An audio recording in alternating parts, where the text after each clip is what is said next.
নমস্কার, আপনারা দেখছেন আরবি বাংলা। আপনাদের সঙ্গে আমি সুস্মিতা। নজর রাখবো আজকের বেশ কয়েকটি গুরুত্বপূর্ণ খবরে। খড়গপুর শহরে দেওয়াল লিখনে তৃণমূল ও বামেদের থেকে পিছিয়ে বিজেপি। মেদিনীপুর লোকসভা কেন্দ্রের খড়গপুর শহরের বিভিন্ন ওয়ার্ডে দেওয়ালে লিখনে অনেক পিছিয়ে রয়েছে বিজেপি।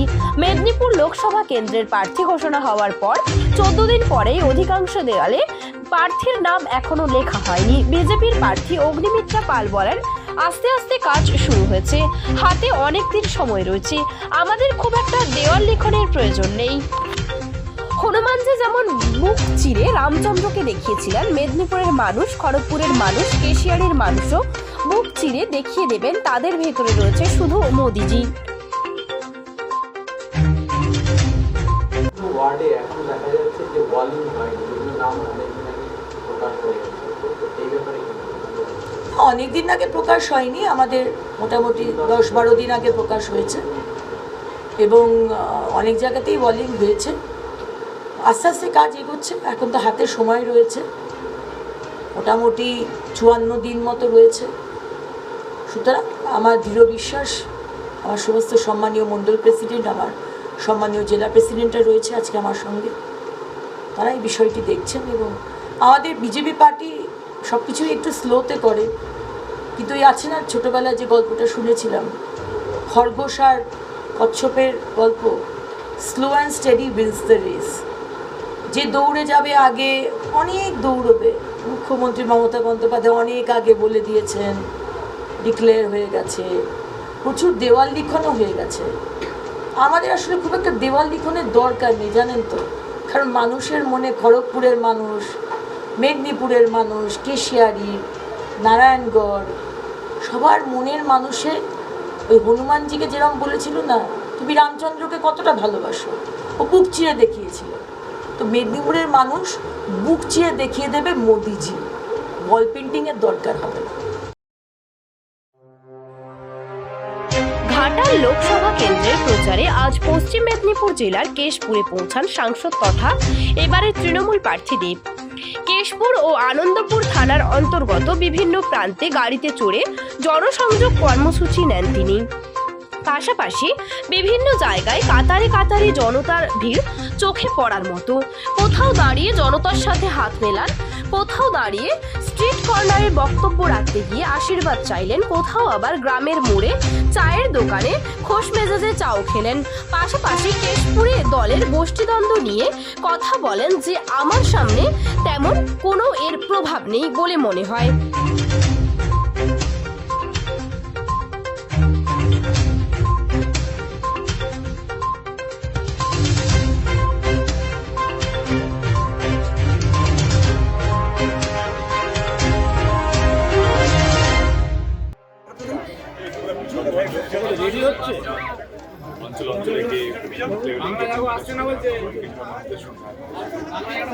গতবারও দেখা গিয়েছিল কেশপুর একটা ভালো ব্যবধানে লিড দিয়েছিল, এই জন্য জয়টা আরো স্মুথ হয়েছিল। সেই জন্য কি কেশপুর এত জোর দেওয়া?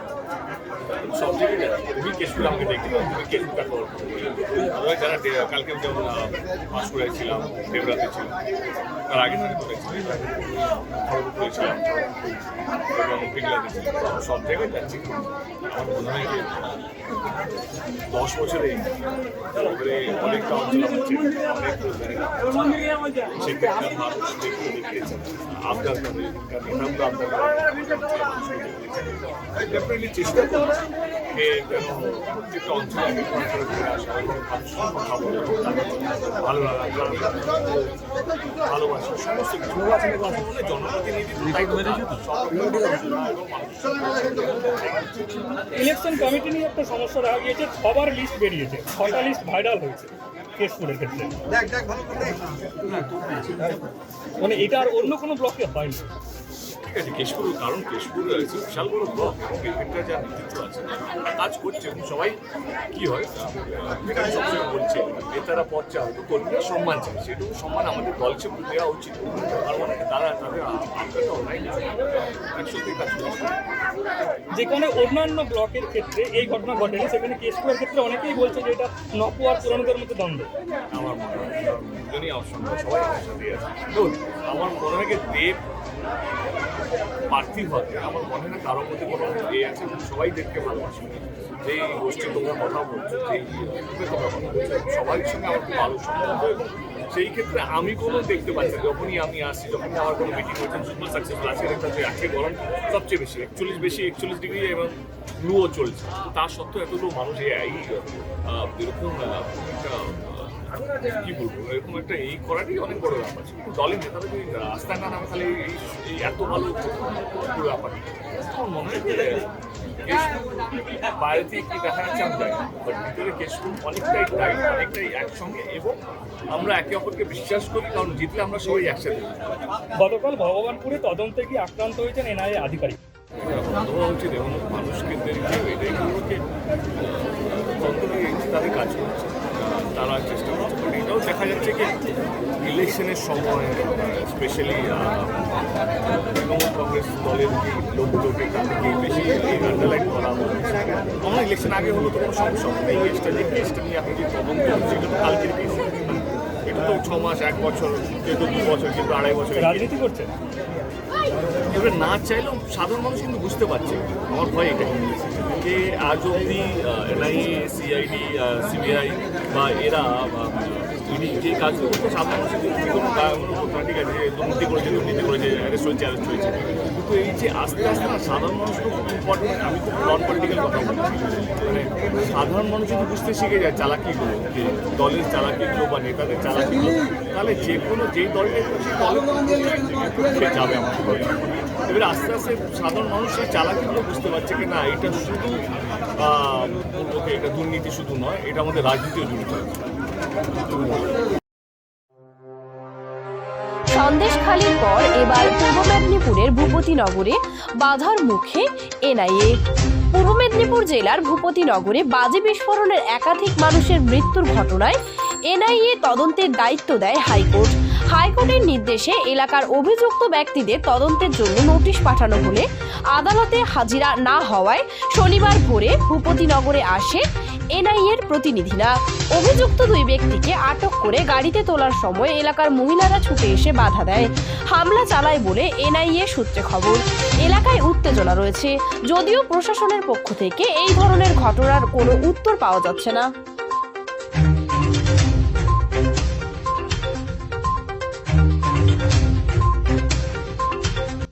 আমার নাম শক্তিপদ মাইতি। কি হয়েছে, ঘটনা কি হয়েছে? ঘটনা আমরা সকাল 6:30টার সময় যখন আমি ঘুম থেকে উঠি, আমার পাশের বাড়ি মানে বলাই মাইতি বাবু আমার দাদা সম্পর্কে জ্ঞাতির দাদা হয়, ওনার বাড়িতে যখন দেখি মানে এনআই হোক পুলিশ হোক ওটা 6 লাভ হয়ে গেছে। তারপরে এখান থেকে ওনাকে থানাতে নিয়ে যাবে বলে, ওখানে ওর কাছে কিছু কথাবার্তা জানবে বলে থানা পর্যন্ত নিয়ে যাবে বলে ওনাকে নিয়ে চলে গেছে। এখানে কোনো গাড়ি ভাঙচুর কোনো কিছু নেই। এবং এনারা যেনারা এসেছিলেন ওনারাও যদি এসে বলে, ওর যদি প্রমাণ দিতে পারে যে এখানেই গাড়ি ভাঙচুর হয়েছে, আপনারা যা বলবেন আমরা তা মেনে নেব। আমরা কেউ জানি না, আমাদের গ্রাম কেন পাড়া কেন কেউ জানে না, এমন অতর্কিতভাবে ওনারাই এসছে। না না না,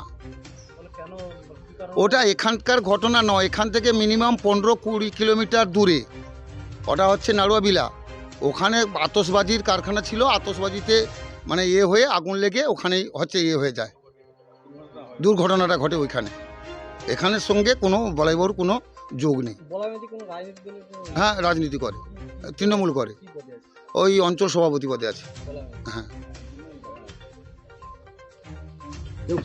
স্যার, ভূপতিনগর যে এনআইএ আজকে তদন্তে গেছিল, এনআইএর আধিকারিকরা আক্রান্ত হলো, তাদের গাড়ি ভাঙচুর করা হলো, এই ঘটনাটা কেন হলো? মানে কি কোনো যে অ্যারেস্ট হয়েছে কি? আজকে যেটা আপনারা জানেন যে খুব ভোরের দিকে এনআইএর একটি দল আপনার ভূপতিনগর থানাতে পৌঁছয় এবং ভূপতিনগর থানার পক্ষ থেকে তাদেরকে সমস্ত রকম সহযোগিতার আশ্বাস দেওয়া হয় একটি পুরনো একটি কেসে। কিন্তু দেখা যায় যে আগে থেকে তাদের আরও কয়েকটি দল ভূপতিনগরের বিভিন্ন জায়গায় ছিল। পুলিশের পক্ষ থেকে সমস্ত টিম যখন ভূপতিনগর থানা থেকে বেরোচ্ছে, সেই সময় খবর আছে যে এনআইএর যে সমস্ত টিমগুলি আগে থেকে ফিল্ডে পৌঁছে গেছিলো তাদেরই একটি টিম আক্রান্ত হয়েছে। সেখানে পুলিশ পৌঁছবার আগেই তারা সেখান থেকে যাকে ডিটেন করাচ্ছিল একজনকে নিয়ে বেরিয়ে আসতে পারে এই ঘটনায় একটি গাড়িতে ভাঙচুর হয়েছে এবং একজন মাইনর ইনজুরি হয়েছে, যেটা আমাদের কাছে খবর আছে। একটি নির্দিষ্ট মামলা রুজু করে তদন্ত করা হচ্ছে। এই যে এনআইএ তরফ থেকে তো এফআইআর করা হয়েছে, সেই এফআইআর ভিত্তিতে কি কেউ অ্যারেস্ট হয়েছে, মানে যারা এনআইএর উপর এফআইআর করা হয়েছে এবং তদন্ত শুরু হয়েছে। এর আগে কি এই ঘটনায় পুলিশ কাউকে কি গ্রেপ্তার করেছিল? পুরনো যে ব্লাস্টের কেসে যে কী হয়েছিল তদন্ত আমাকে এবার দেখে বলতে। বলছি এনআইএ দপ্তর থেকে জানানো হচ্ছে যে আগে দুবার যাদের দিকে আজকে গ্রেপ্তার করা হয়েছে আগেও দুবার নোটিশ পাঠিয়ে সেটাই নাই বলছি সাহেব, একটা বিষয় সেটা হচ্ছে যে যারা আজকে হামলা চালালো বা এনআইএর আধিকারিকদের উপরে বা গাড়ি ভাঙচুর করলো, তাদের কি কেউ গ্রেপ্তার হয়েছে? এখনো হয়নি, নিশ্চয়ই ব্যবস্থা নেওয়া হবে। সেটা কি আপনারা করছেন? হ্যাঁ, নিশ্চয়ই। Thank you. Okay, thank you. সংবাদ এখন এ পর্যন্তই। দেখতে থাকুন আরবি বাংলা, খবর যেখানে হাতের মুঠোয়।